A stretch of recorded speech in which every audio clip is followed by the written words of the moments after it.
Hi guys, today we're going to read Little Red Riding Hood, retold and illustrated by Trina, Schart, Hyman.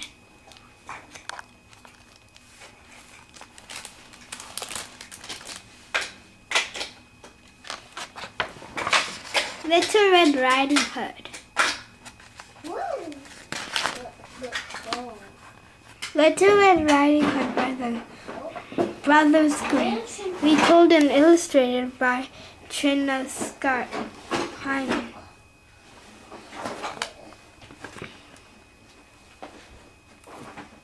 Poor Mimi.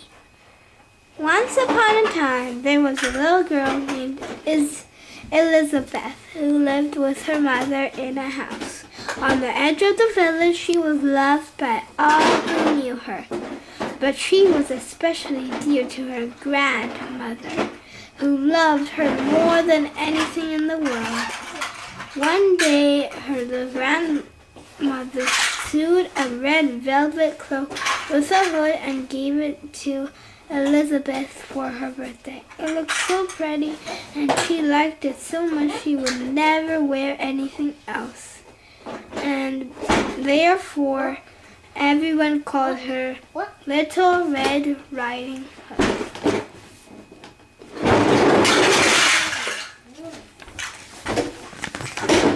Early one morning, her mother said to her, "Come here, Red Riding Hood, and listen to me. I want you to take this loaf of fresh bread, some of the sweet butter, and a bottle of wine to your grandmother. She is sick in bed, and they will do her a world of good. Go right away before the sun gets too hot. Promise me that you won't daydream and stray off the path and don't run, or you will fall down and break the bottle, and then there will be no wine for your grandmother. And when you get there, please don't forget your manners. Say good morning, please, and thank you nicely without starting around about or sucking your finger. Don't stay too long, or else you will tire your grandmother. Mistake. Guys, look, a mistake.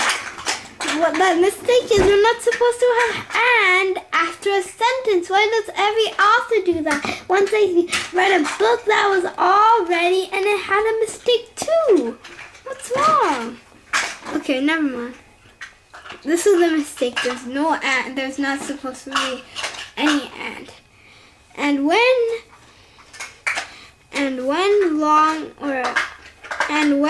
you have had a nice visit, come straight home. Yes, Mama, said Little Riding Hood. I promise I will do just as you tell me. Now, her grandmother lived in a cottage in the middle of the forest, a good half-hour walk from the village, but Little Red Riding Hood knew the way, so she was not afraid to go by herself. When she had walked far enough in the woods to feel just a little lonely, who should she meet but a sly and hungry old wolf? She had no idea what a wicked animal he was. However,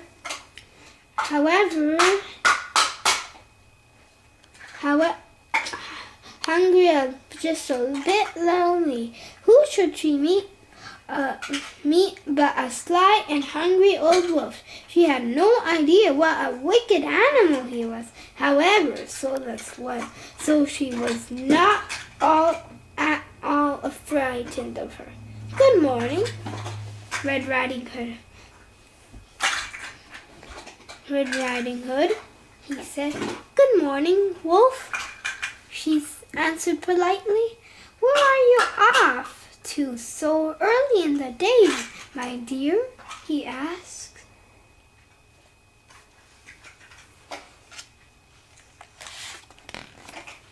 "I'm going to my grandmother's. She is sick in bed, you know." "Is that so?" he murmured. "And what have you got in your basket?" "A loaf of bread, some sweet butter, a bottle of wine. Mama and I baked yesterday. I'm taking a loaf to Grandma. I will do to her a world of good." "Now, isn't that nice? And where does she? And isn't that nice? And where does look, another mistake. And where does your grandmother live?" Little Red Riding Hood. "Oh, it's a good 15 minutes farther into the wood. Her house is the one by those 3 big oak trees right next to the blackberry hedge. And there's a stream running by her garden. Surely you know the place," said Little Red Riding Hood.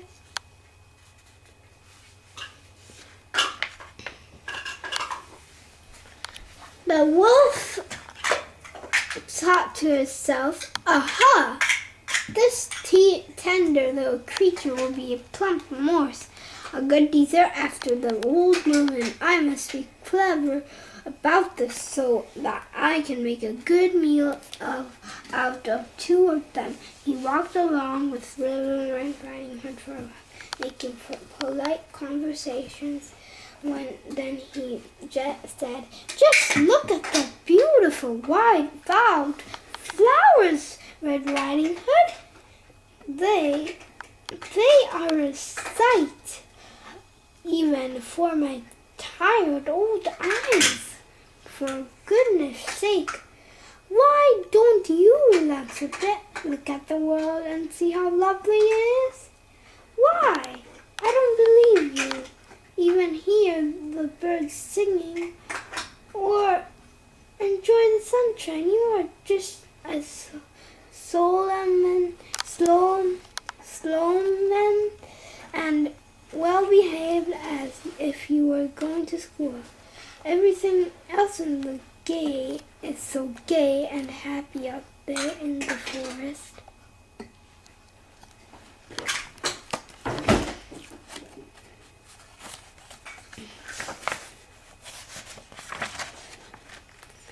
Then Little Red Riding Hood looked away from the path, and when she saw the sunlight dancing through the trees, the wild flowers and butterflies scattered throughout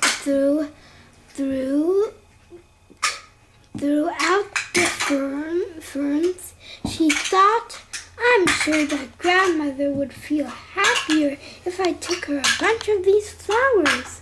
They are such a sight. They are such a sight for tired old eyes, and I know another one. And it is still quite early in the day. I have plenty of time to pick them." So she excused herself, said goodbye to them, and wandered among the trees to pick up the flowers.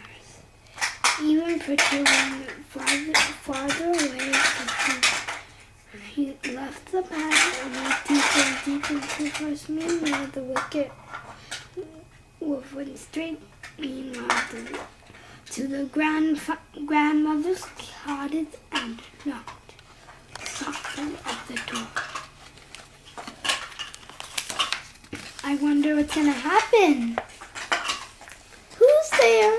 called the grandmother from over. It's me, Little Red Riding Hood," said the wolf in a tiny voice. "I brought you a loaf of bread, some sweet butter, and a bottle of wine. Let me in. You'll have to lift and latch and let yourself in, dear. You'll have to lift and latch and let yourself in, dear." The grandmother called, I'm feeling too weak to get out of bed.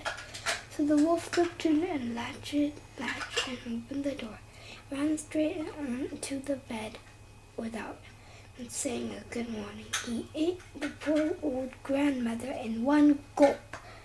Then he put on a clean nightgown and shawl that were lying on a chair by the beside, got into bed and pulled the bed curtains closer together.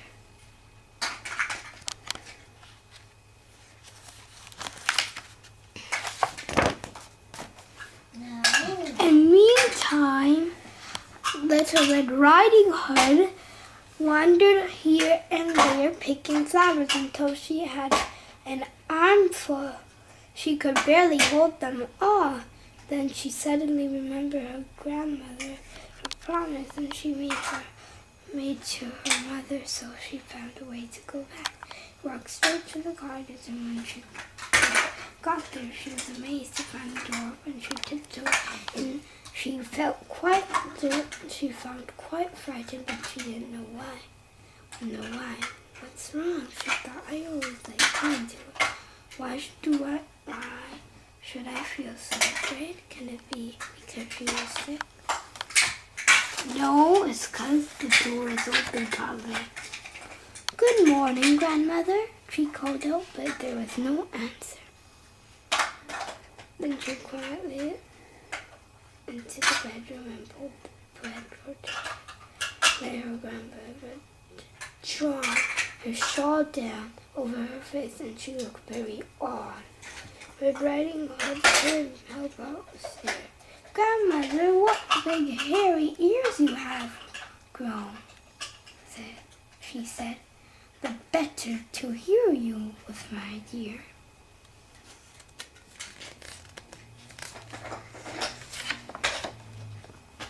Oh, Grandmother, your eyes are so shiny. The better to see you with, my dear. Your hands look so strange, Grandmother. The better to catch you and hug you with, my dear. Please, Grandmother, why do you have such big sharp teeth? Those are so to eat you up with, my dear. As the wolf said, then she sprang over the bed and ate poor little Red Riding Hood. Then, having finished his first good meal in many weeks, that wicked wolf went back to bed and pulled up the covers, and soon was snoring loudly, as you can imagine.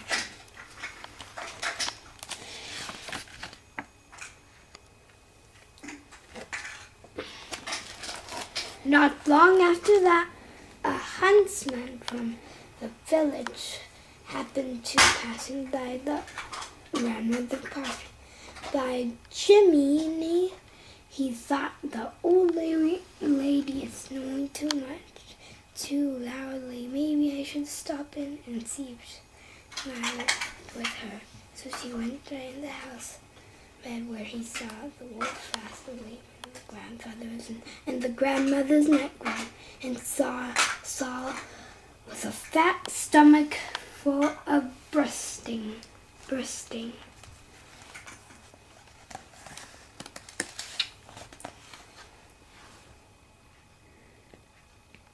Right away, the huntsman guessed what had happened. So here you are, you old sinner, the huntsman said. I've been looking for you all these years, and now this is where I find you. He raised his gun to shoot, but then he wondered if the wicked old wolf might have swallowed the grandmother whole, and perhaps there was a chance she still might be safe. So he took out his knife, and he took out his knife.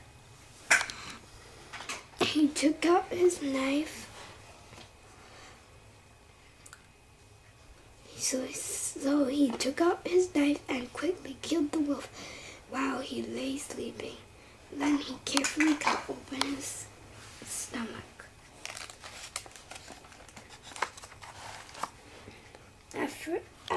first cut, he saw a red velvet rug. After a few more, a little girl jumped out and cried, "Oh, thank you! I was very frightened. It was so dark inside the wolf." Next, the grandmother, fright and exertion.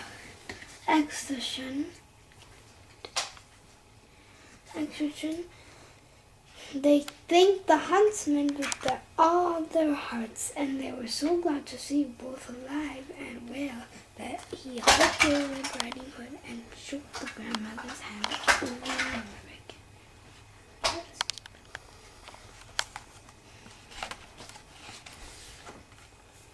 They were all quite happy. The huntsman skinned the wolf and took the pelt home to nail on his door. Little Red Riding Hood and our grandmother sat down together to eat the fresh bread, sweet butter. The grandmother drank some of the wine, and Little Red Riding Hood and Red Riding Hood had a cup of blackberry tea.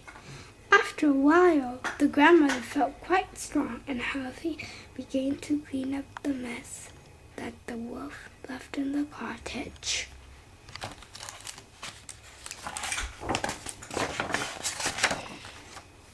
As Little Red Riding Hood walked through the woods, she thought to herself, "I will never wander off the forest paths again. As long as I live, I should have kept a promise to my mother."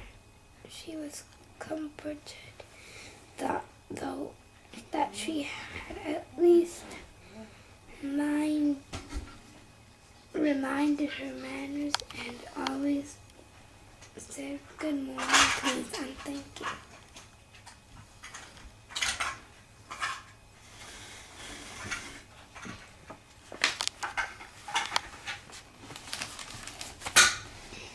Bye, guys.